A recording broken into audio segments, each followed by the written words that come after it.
Headline news बिंदास बेधड़क।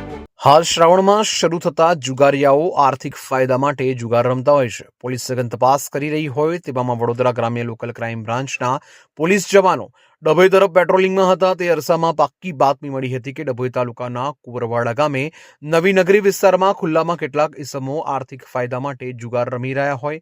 પોલીસે આ ઘટના સ્થળે રેડ કરતા ઈશ્વર મોતીભાઈ બારિયા, દીપકભાઈ હિંમતભાઈ પટેલ, મુકેશ બલદેવ શ્રીમાળી, ગોપાલ હિંમત બારિયા અને મહેશ રમેશભાઈ રાઠોડિયાને જુગાર રમતા રંગે હાથ ઝડપી પાડ્યા હતા.